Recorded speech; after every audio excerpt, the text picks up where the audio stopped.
On February 11, 2023, the temperature outside Pittsburgh, Pennsylvania sat just below freezing. A local construction crew had been hired to clear out an abandoned property on the edge of the city.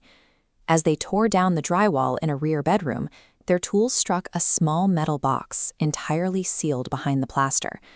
Arriving officers expected to log discarded family records.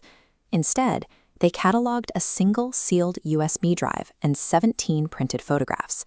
Tucked at the bottom of the enclosure was a scrap of paper holding 3 handwritten words: "Don't watch alone." A walled-off container and a direct threat immediately elevated a standard property check into a priority for the county forensic laboratory. Inside the sterile isolation of the digital forensics unit, technicians connected the recovered drive. The storage directory populated with over 300 video files. There were no folders and no names, only a meticulously organized column of dates. The very first recording opened on grainy night vision. The timestamp read 2:43 a.m. For almost 4 minutes, the camera remained fixed on a sleeping family. The audio track recorded complete silence. Then, the bedroom door slowly pushed open. A figure dressed entirely in black clothing and thick gloves stepped over the threshold.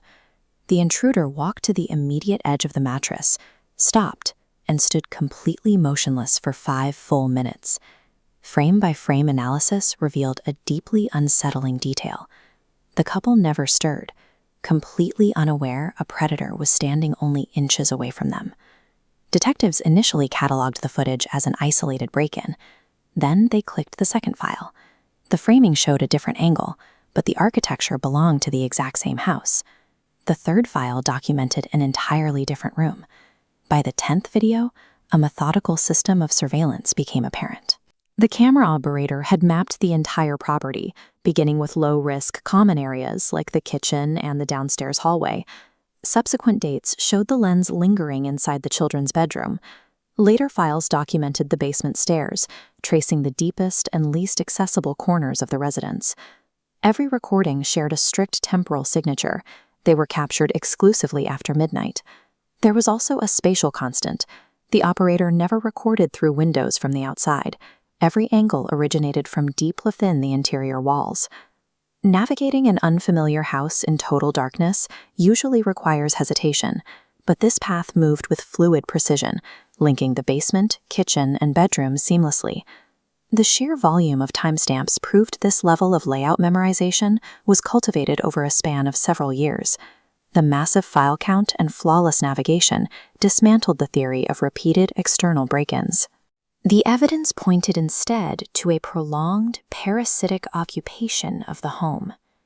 Back in Pittsburgh, police secured the physical property, treating the entire structure as an active crime scene.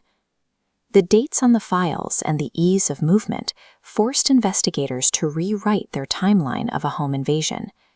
The footage strongly suggested the intruder didn't force entry every single night. They were already inside before the doors were locked. This left one unresolved question echoing through the official case reports. During the daylight hours, where exactly had they been hiding? The missing answer destroyed any remaining illusion of security, leaving behind a terrifying question about the unseen blind spots in our own homes.